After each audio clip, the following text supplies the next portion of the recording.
Blessed morning po sa bawat isa. Ako po'y aawit para sa Panginoon.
could save me if Jesus, your Son.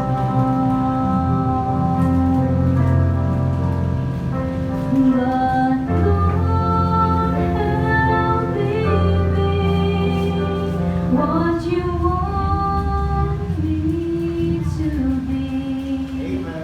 Your word I will strive to obey. My life I now give.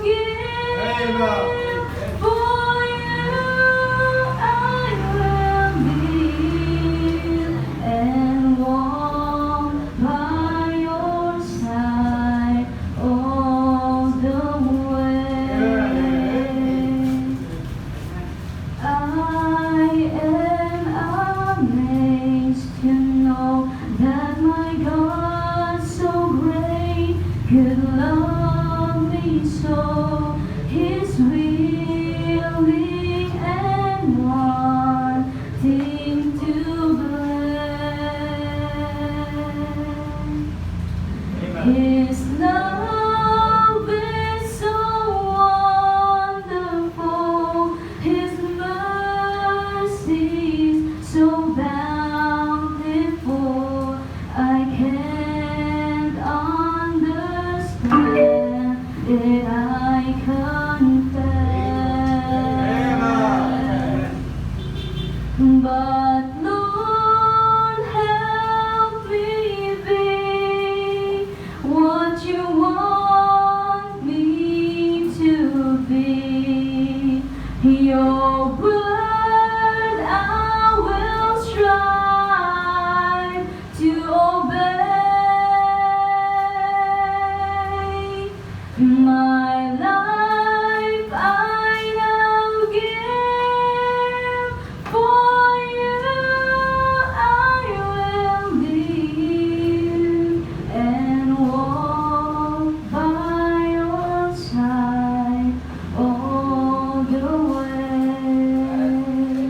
And walk by your side all the way. To God be all the glory.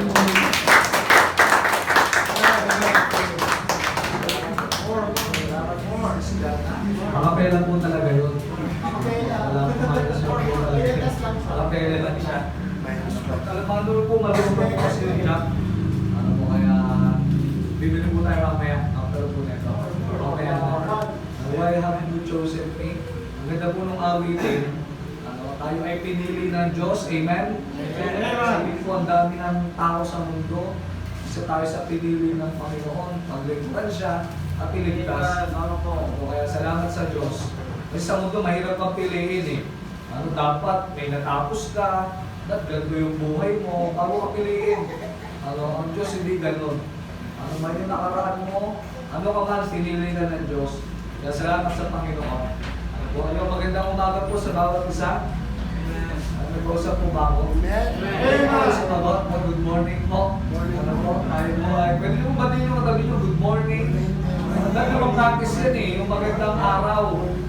Dahil naman practice yan, pinipili. Yung pagiging, tawag dito, pipiliin mo yan kung magiging maganda yung araw mo o hindi. Kasi pagkagising mo pa lang, hindi mo na pinili yung magandang umaga, talo ka.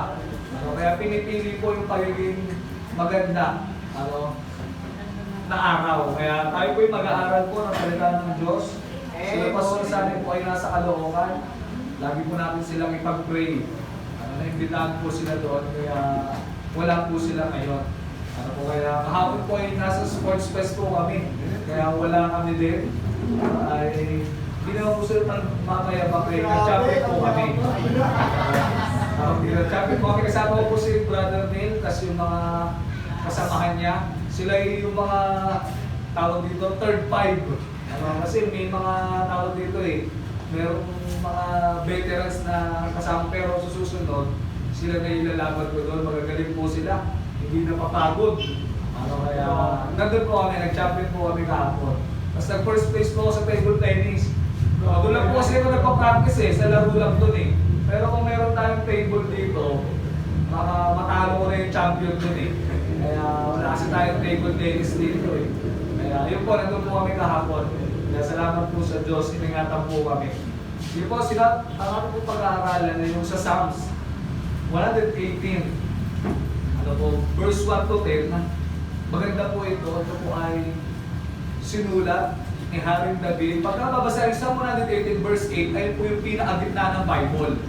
Sa 118 verse 8, sinabi doon, it is better than to trust in the Lord than to put confidence in man. Ano po? Ibig sabihin pala, mas maganda doon magtiwala sa Diyos kaysa sa tao. Kaya pala minsan, madalas, ano nangyayari sa buhay natin, yung pinagkakatiwalaan mo, hindi mo naman pagkatiwalaan ngayon, yung nilapitan mo noon, hindi mo na malapitan ngayon, nawawala, kasi tinuturuan po tayo ng Diyos na sa Kanya magtiwala. Plano po talaga ng Diyos yun, na wala ka ng malapitan para siya lang. Kaya po yung mensahe ng Diyos sa akin sa umagang ito, the Lord is on my side. The Lord is on my side. Kasi po sinabi po sa Psalm 118 verse 8, the Lord is on my side. Ano po, parang ayun na rin yung kinuha kong title, na ang Diyos yung ating katabi. Kasama, amen? Amen. Parang sarap lang sa feeling, ano po, pagka laging merong tao nandyan sa'yo. Amen? Hindi lang pag okay yung buhay mo, pagka okay lang yung nararanasan na walang problema, madali yun eh. Yung may tao nandyan sa'yo pag walang problema, madali yun. Pero yung bumagsak ka, nagkamali ka, yung walang-wala ka na, nandyan pa rin siya sa'yo, ibang klase yun. Iba yung saya nun. Ano po? Nakukuha niyo po ba? Gusto ko point.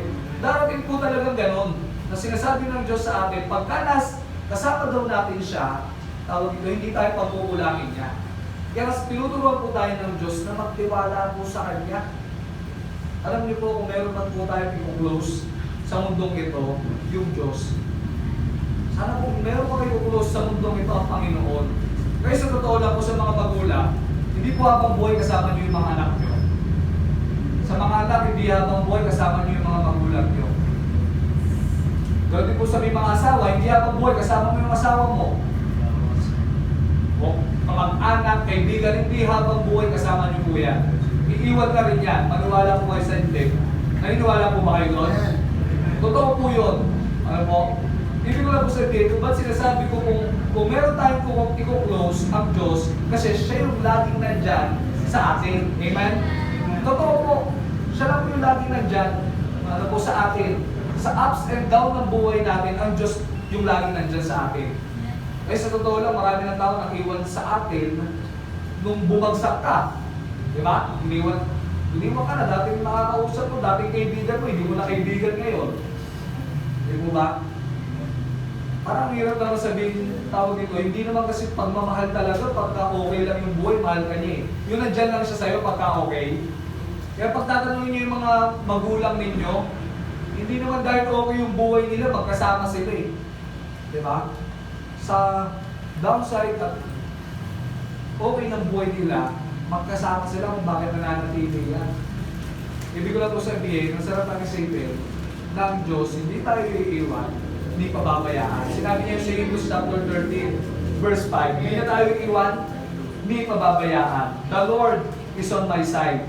So that's why, number one na gusto kong share sa inyo, God gives me a heart. The Lord is on my side. Kaya ang Diyos, binigyan tayo ng puso.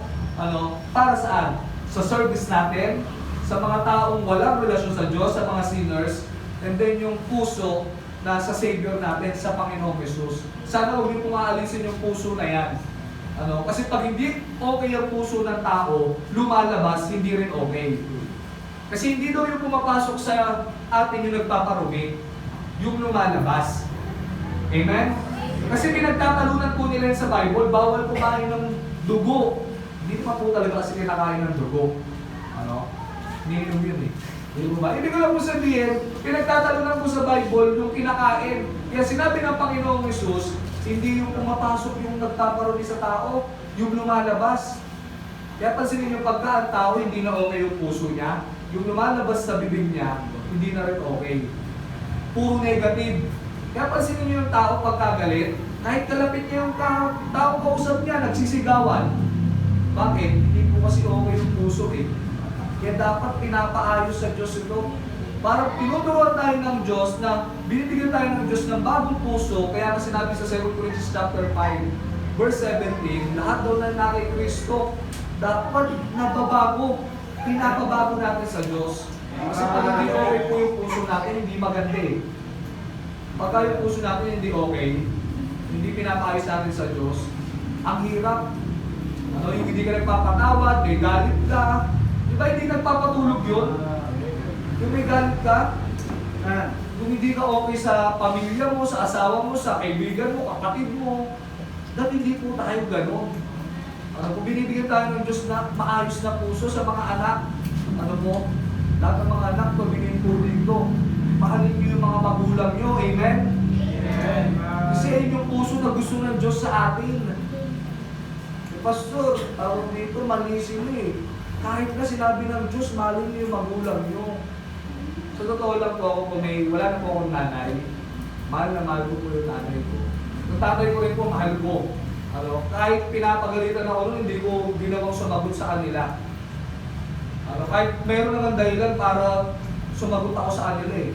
Kasi pansinin niyo po nung wala pa po ako sa Diyos, nag-iinom ako, nasa barkada ako, hindi ako umuwi ng bahay, nagagalit sila. Tapos nung nagsuko ako ng buhay, nag-church na po ako, nagagalit yung tatay ko, hindi ko maintindihan. Ang sinabi niya sa akin pala, iba pala yung religion namin, dating daan pala kami. Kaya pala napagtanto ko, wag daw na ako magsimba sa Baptist, sa church. Dito, sa Liberty, kaya nagtawag gano'n, nagbabago na nga ako. Nagalit pa rin yung tatay ko. For the long story short, pinalayas ako ng tatay ko. Ano po? Kaya sa church na po ako na-appear simula 2010 o 2011, 2024 na po ngayon. Ano po? For the long story short, okay na po kami ng tatay ko ngayon. Ano po? Bakit? Kasi yung tatay ko, kahit meron dahilan para magalit ako sa kanya, hindi ko po ginawa. Kasi yung tatay ko, nanay ko, isa lang sila eh. Hindi naman dadami yan. Kaya sa mga anak, mahalin niyo yung magulang niyo. Amen? Amen. Huwag niyo sasagutin sila. Ano? Bakit kasi barang araw magiging magulang din kayo? Ibig ko lang po sabihin, pag kami mga anak sumasagot sa magulang, talagang naiinis ako. Parang iba lang yung dating. Ibig ko lang po sabihin, tinuturuan po tayo ng Diyos yung pusong maayos. Ano po? Pinapatama natin sa Panginoon ito. Hindi lang sa pamilya natin, sa kapwa natin na walang relasyon sa Diyos, magkaroon tayo ng puso sa kanila. Amen? Amen. Kaya kung meron kayong isi-share sa ibang tao, pagmamahal eh. Kasi ang buhay maikli. Short trip lang. Na mabubuhay tayo dito, mawawala din tayo. Hindi lang yun sa Panginoon, lalo na po. Huwag niyo pong aalisin yung pagmamahal niyo sa Diyos. Ang ganda po ng mga awitin natin kanina. Tayo po'y nagpupunta dito para sa Diyos. Amen? Amen. Hindi po dahil sa tao. Hindi dahil sa kaibigan mo. Hindi. Ba't po kayo nandito? Dahil sa Panginoon. Kasi pag sa tao, pagka nakita mo ng mali yan, hindi ka na mag-church. Pag nakita mo mali yung tao na, halimbawa, yung tao kayo dito, magsisimba yun na. Ba't nagmumura pa rin? Bakit gano'n pa rin siya, nakikipag-away pa rin, laging galit. Ano? Pagka gano'n po tayo, tumingin tayo sa taong gano'n, hindi ka na rin mag-church, maapektuhan yung pagsamba mo rin sa Diyos. Kaya sinasabi ng Diyos sa atin sa Romans chapter 12, kung meron kang titignan, ang Panginoong Yesus. Amen. Siya lang. Kasi huwag sa tao, kasi hindi rin perfecto yan, nakatulad natin. Isipin niyo po, tawag dito, ang ganda po nung title natin, The Lord is on my side. Na ibig sabihin, ang Diyos lagi nandiyan sa akin. Ako po nagtuturo ako sa mga inmates, diyan po sa Kainta. Marami sa kanila hindi na dinadalaw ng mahal nila sa buhay. May nagpatotoo pa nga eh, umiiyak. Ang dami ako umiiyak eh. Talagang nangusap ang Diyos sa puso niya. Ibig sabihin, kahit gano'n ka katapang, kasiga, pag ang Diyos nangusap sa'yo, iiyak ka talaga. Ano mo? Tsaka hindi naman basihan ng umiyak ka, duwag ka ni. Sinabi niya, ako pastor, iniwan na kami ng asawa ko, hindi na ako dinadalaw dito. Wala na siya, dati nung okay kami. Kasama ko yun, nung nakulong na ako, hindi na ako sinamahan. May ganun siya eh, nagkukwento siya. Parang napagtanto ko lang, totoo talaga, na ang Diyos lang ang lagi nandyan sa akin. Pagka okay, madali yung nandyan yung mga kaibigan mo eh. Pag may pera ka, madali nandyan mga kaibigan mo. Yung manlilibre ka, mag-iyakan ng libre.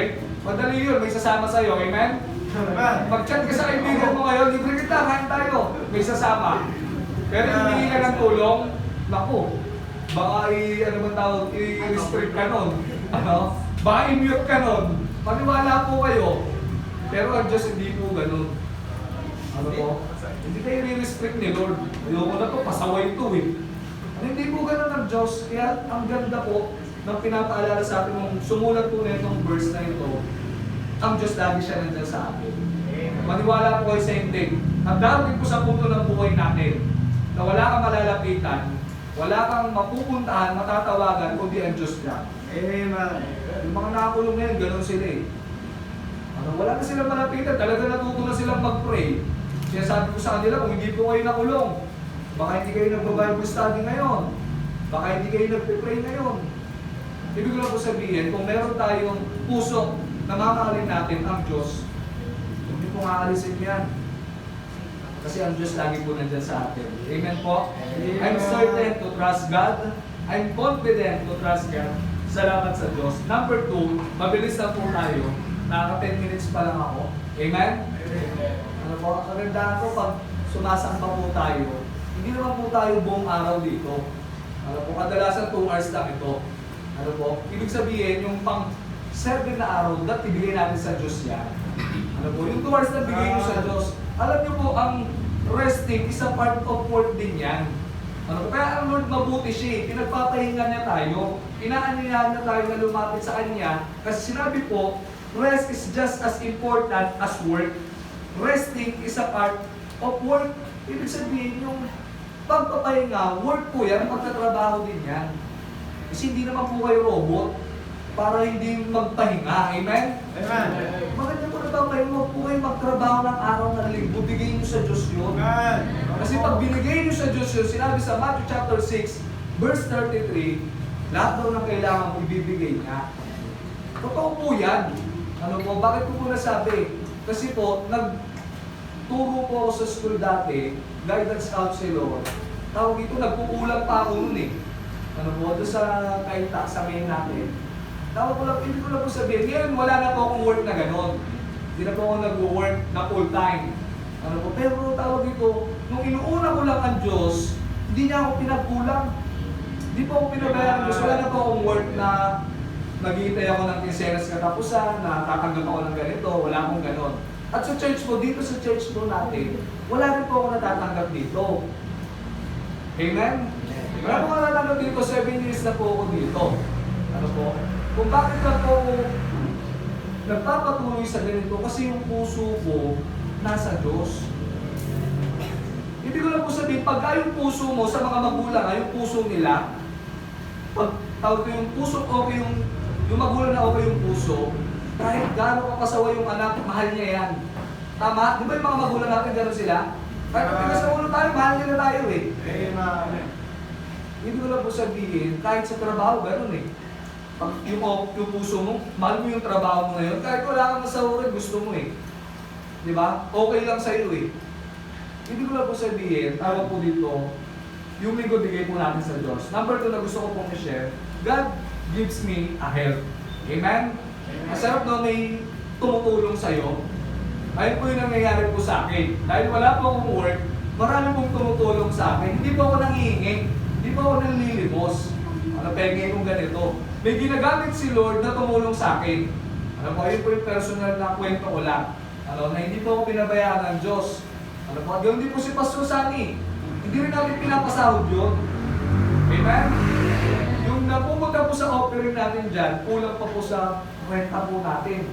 10,000 na po tayo dito. Ano, kaya nagpe-pray ako, tawag dito, Lord, magkaroon naman kami ng sarili lupa. Kahit lupa lang muna. Ano? Hindi ko lang po sabihin, tawag dito, walang trabaho si Pastor Sunny, nagpapatuloy sa Panginoon, may sakit pa yan. Hindi ko maiwan-iwan si Pastor eh. Pwede ko namang iwan eh. Bakit? Hindi pa niya ako pinapasahod dito eh. Di ba? Pwede ko siyang iwan dito. Sa totoo lang. Kasi simula na napunta po ako dito, hindi naman niya ako binigyan dito. Kaya kung yung utak ko gusto ko kumita ng pera, wala po ako dito. Nakukuha nyo lang po. Pinatago ko lang po sa inyo. Ibig ko lang po sabihin, pag tayong ang tao, okay yung puso niya, kahit wala siya nakukuha sa ginagawa niya, sa tinutulong niya, okay yun. Okay sa kanya yun. Bakit? Mahal niya yung ginagawa niya, mahal niya yung tao eh. Ibig ko lang po sabihin, ang Diyos, ganun ang Diyos sa atin. Hindi naman po kailangan ng Diyos talaga tayo eh. Walang tao, Diyos pa rin siya. Tayo, pag wala ang Diyos, wala po tayo. Mapapalawara po tayo. Puro wala po ang Diyos. Nakikita niyo po ako dyan. Nagra-rugby na eh. Nagra-tawa eh. Dito wala po talaga. Pag wala ang Diyos, binulog lang po ako ng Diyos, pasaway po ako sa akin eh. Pero, tinulungan ng Diyos, ang galing ng Diyos, no? Masarap naman na may tumutulong sa'yo. Naranasan nyo na yun na kailangan ka may tumulong. Wow! Wala pang bayad ng kuryente, tubig may tumulong. Amen. Diba? Walang pagkain may nagpadalang ulam. Diba? Hindi ko po sinasabi mamaya, wala pa po akong lunch Hindi po gano'n. Ibig ko lang po siya, sarap na may tumutulong sa'yo. Si Ate Annabelle, nag-work po siya sa main. Once na nag-request ako dyan, pinagbibigyan po ako niyan. Pinagtitimpla po ako ng kape niyan doon. Pinapakain po ako niyan doon. Parang ibig lang po siya, ba't ko yung example, ang sarap kasi may tumutulong sa'yo. Di ba ang sarap pag tinutulong kayo ng isang tao? At din ang sarap din sa puso pag nakakatulong kayo, di ba? Yung magulang natin, ganun sila mga anak, ganun yung magulang ninyo. Magulang natin. Kung minahal nila tayo, kahit pasaway tayo. Kaya sana sa mga anak, mamahalin yung magulang nyo Amen? Amen. Tayo mag-amen. Amen. Ayaw nyo Ano po? Kaya ang Diyos tumutulong po sa atin. Kaya sinabi sa Psalms 118 verse 13 to 14, Thou wast thrust sore at me, that I might fall, but the Lord helped me. The Lord is my strength and song, and is become my salvation. Kasi alam niyo naman nangyari kay David, nagkamali siya Iniwan siya lahat, ang Diyos lang yung nandyan sa kanya. Amen? Ibig ko sabihin, iwan ka man ng lahat, ang Diyos lagi po nandyan. God gives me a help. God helps me through His supplies, provision. God helps me through His salvation. Niligtas tayo ng Diyos. God helps me through His songs. Diba? Parang ito, pag nakakapakinig ka ng mga awiting makalangit, nare-relax ka, natutulungan ka Nare-revive ka. Yung pagmamahal mo sa Diyos, nagiging okay, di po ba? Kung nakakarinig kayo ng mga awitan kanina, pag hindi okay yung puso mo, walang talab yun Pero pag yung okay yung puso mo, kahit walang plus minus 1 yun, okay yun. Amen? Okay yun, pero kahit ang ganda lang umawit dito, ang galing mo nagpipreach, pag hindi okay yung puso mo, wala din. Maniwala po kayo. Pero pag yung okay yung puso mo, kahit isang word nga lang, mabasa mo lang yung verse, iiyak ka na Wow, ganun pala ang Diyos tumutulong. Ano po? Hindi lang yung God help me through His strengths. Salamat sa Panginoon. God uses the Bible, the blood, the believers to strengthen me and help me when the old devil tries to get me down. Salamat sa Panginoon. Sa Bible, sa dugo ng Panginoong Yesus na nagligtas sa atin, at sa mga mananampalataya na lagi nandyan at tumutulong sa'yo, tumutulong sa atin. Amen? Amen. Kaya pasalamatan niyo po yung katabi niyo po ngayon. Salamat sa iyo. Lagi ka nandyan. Sana pag hindi lang okay yung nangyayari, kahit may problema, kahit ang dami ng binabato ng mundo na negative, lagi ako nandyan sa iyo. Amen? Sana ganun. Sana all, no? Si Lord ganun. And then last, matatapos na po tayo. Ang bilis ko lang po. Wala po 20 minutes. Inaurasan po kasi ako yung pag-i-skip ko. And then number 3 and last, God gives me a hallelujah. Wow. Para mag-H lang, madali para pare-parehas, H. Kasi ang hallelujah meaning, used to express praise, joy, or thanks. Kaya sinabi sa Psalms 118 verse 21 to 24, nung si David na-realize niyang tinulungan siya ng Diyos, iniwan siya ng lahat, iniwan siya ng lahat, pinapatay pa nga siya ni Saul Diba? Sinabi niya, ang Diyos, tawagin, kaya nga nagkumaawit siya si David. Tawag ito, awit. Marami siyang sinulat na awitin. Mga awit siya, maganda boses niya. Ano po? Sinabi niya dito sa verse 21, I will praise thee, for thou hast heard me, and art become my salvation. Galing no? Pinupuri ko ang Diyos dahil pinakinggan niya ako. Nung wala na nakikinig sa akin, nung wala na makaintindi sa akin, ang Diyos lang ang nandiyan sa akin. Kaya, God gives me, hallelujah. Salamat sa Panginoon. Ano po, dahil, di ba ang galing ng Diyos, na pag na-realize yung ang Diyos tumulong sa'yo, mapapa-praise the Lord ka na lang eh. Yung may problema ka tapos, nagulat ka na lang, hindi mo naman sinusolusyonan. Nabubulol pa. Diba? Wala ka nang ginawa eh. Pero naging okay, ang Diyos po ang tumulong sa atin doon. Diba? Hindi ka naman nagtrabaho, pero may nagpadalang tulong sa'yo. Wow! Kala ko tawag dito. Tinulungan ako, nakasurvive ako sa ganito sa pag-aaral ko, sa buwan na ito, na-provide yung ano, mapapahaleluya ka na lang eh.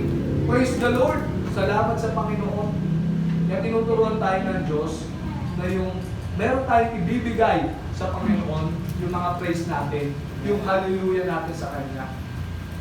Kaya salamat sa Panginoon sa lahat ng tulong na binigay niya sa atin. Bakit? Kasi lagi siya nandiyan sa atin. Lagi po nandiyan ang Diyos sa atin. Hindi niya po tayo iwan. Tayo po ang umiwan sa Diyos. Tayo po yung nagdududa lagi sa Diyos. Tayo po yung maraming pagkukulang sa Diyos. Pero hindi ka niya iiwan. Hindi ka po iwan ng Diyos. Kahit gaano ka kalayo, isang balik mo lang, nandiyan ang Diyos sa atin. Parang kwento po ng prodigal son, di ba? Ang sama ng ginawa sa tatay niya eh. Nung anak na yun, sama ng ginawa niya kasi kinuha niya yung mana niya eh. Parang ang dating, yung tatay niya, ginawa niya ng patay. Simula ngayon tayo, kunin ko na yung mana ko. Alis na ako dito sa bahay natin. Tapos nung yung anak, nawala na lahat sa kanya, pati kaibigan niya. Iniwan siya eh, kasi nung may pera siya, kasama niya kaibigan niya eh. Pero nawalan siya ng pera, napag-isip-isip niya, kumakain na siya ng pagkain ng baboy eh, di ba? Mababasahin niyo po yung Luke, diba? Chapter 15, nandun po yun. Sabi niya, mayroon naman akong pamilya. May tatay ako eh. Mayroon akong yung tatay ko, maraming okay kami sa bahay. Makabalik na ako. Kahit katulong na lang ituring niya sa akin pag umuwi ako. Pero nung pag-uwi niya, di ba? Yung tatay niya nakatanaw na sa kanya eh. Niyakap siya. Nung bumalik siya sa tatay niya, gawin po sa tayo sa Diyos, nagtala natin pagkukulang sa Diyos. Bumalik na sa kanya. Hindi ka natataboy. Mahal ka niya. Kaya nga siya namatay po sa krus eh. Dahil po sa ating mga kasalanan. Hindi mo po dahil matuwid tayo, namatay si Lord. Tatanggapin ni Lord dahil okay ka, mabait ka tao, hindi po eh. Minahal mo tayo ng Diyos dahil tayo, kailangan natin siya nagkasala tayo. Kaya the Lord is on my side, God gives me a heart. Hindi tayo ng Diyos na puso. Anak, yung puso mo, lagi mong tatama yan. God gives me a help. Salamat sa tulong ng Diyos. Walang sawa yan. Pag nag-call ka sa Panginoon, sasagot siya. Kahit anong oras yan, sasagutin ka niya. Ang tao hindi po ganun. Ano? Tawagan mo na madaling araw, hindi ko na sasagutin eh. Hindi mo sumasagot ko ah. Hindi rin nagsisin ah. Di ba? Hindi mo na ako mangungutang. Di ba? Hindi ka na tutulungan. Pero ang Diyos, anytime na lumapit ka, papahinggan ka niya. And then yung last, yung hallelujah. Pag naramdaman mo yung tulong ng Diyos, mapapapraise the Lord ka. Kaya mo po tayo natin po kayo. Ay, lang. Simple lang po yung gusto paalala sa akin ng Diyos. Sa umaga po nito. Ba't ko po na-share ito sa inyo dahil unang-una po na usap po sa akin. Kasi totoo lang po, marami na po akong kaibigan. Dati kong kasama, wala na. Akala po ganun din sa inyo. Dati mong kasama, hindi mo nakasama ngayon. Nung nangailangan ka ng tulong, hindi ka tinulungan. Ano po? Naramdaman ko lang dahil tawag dito ang Diyos, tinulungan niya po ako. Simulan sa pool, hanggang ngayon, tumutulong po ang Diyos sa atin. Lagi po natin tatandaan. Ang Lord, lagi po nandyan sa atin. Tutulong po siya sa atin. Habang ang lahat ay nakayuon, nakapigit po ang ating mga mata. Hindi ko po alam kung paano po nausap ang Diyos sa inyong mga puso. Kaya kung gusto mong kausapin ng Diyos, inaanya ko ikaw na lumapit dito, hindi ka ng tulong sa Diyos. Hindi ka itataboy ng Panginoon pagka humingi ka ng tulong sa Kanya. Kung nangangailangan ka ng tulong, lapit mo sa Panginoon. Kung hindi na po kaya pumunta dito sa harap, diyan po sa kinatatayuan nyo, hingi po tayo ng tulong sa Panginoon. Kasi sa totoo lang po, darating po sa point ng buhay natin na mangangailangan tayo ng tulong. Even yung pamilya natin, hindi tayo matutulungan. Tanging ang Diyos lang po. Darating po yun. Kaya sa umaga pong ito, inaanyahan tayo ng Diyos, anak, tayo po, na laging humingi ng tulong sa Kanya.